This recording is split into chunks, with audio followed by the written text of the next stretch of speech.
ഹിന്ദു ഏകതാ സമ്മേളനത്തിനോട് മുന്നോടിയായി എരുമപ്പെട്ടി പഞ്ചായത്തിൽ ഹിന്ദു ഏകതാ സമിതിയുടെ ആഭിമുഖ്യത്തിൽ മാതൃസംഗമം നടന്നു. ചിറ്റണ്ട VM ഓഡിറ്റോറിയത്തിൽ നടന്ന പരിപാടി കൊടകര അന്താരാഷ്ട്ര ശ്രീകൃഷ്ണ കേന്ദ്രം ആചാര്യൻ സംപൂജ്യസ്വാമി ദേവചൈതന്യന്ദ സരസ്വതി ഉദ്ഘാടനം ചെയ്തു. വിമല ടീച്ചർ അധ്യക്ഷത വഹിച്ചു. ഹിന്ദു ഐക്യവേദി സംസ്ഥാന രക്ഷാധികാരി KP ശശികല ടീച്ചർ മുഖ്യപ്രഭാഷണം നടത്തി.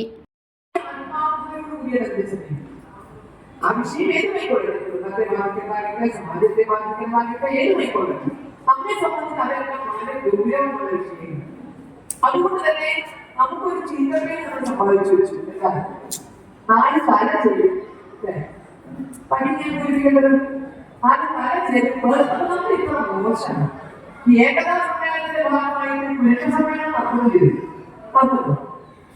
ഏകതാ സമ്മേളനത്തിന്റെ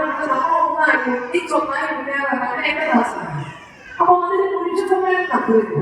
എന്ന് വേണം നടത്തുന്നത്, മാതൃസമ്മേളനം നടത്തുന്നത്. അപ്പൊ ഇവരുടെ ധാരണ നമ്മൾ ഒന്നിപ്പിക്കുന്നത് എന്നാൽ പഴയ പഴത്തൊരു നാല് തല കിടന്നാല് നമ്മളൊക്കെ മോശമുണ്ട്. കാര്യം എന്തെങ്കിലും പ്രശ്നങ്ങൾ നമുക്കെല്ലാം ഉണ്ടാവും. അത് വളരെ ഷാനി കരിയന്നൂർ, മനീഷ ഷൈൻ, കൃഷ്ണ എരുമപ്പെട്ടി എന്നിവർ പങ്കെടുത്ത് സംസാരിച്ചു.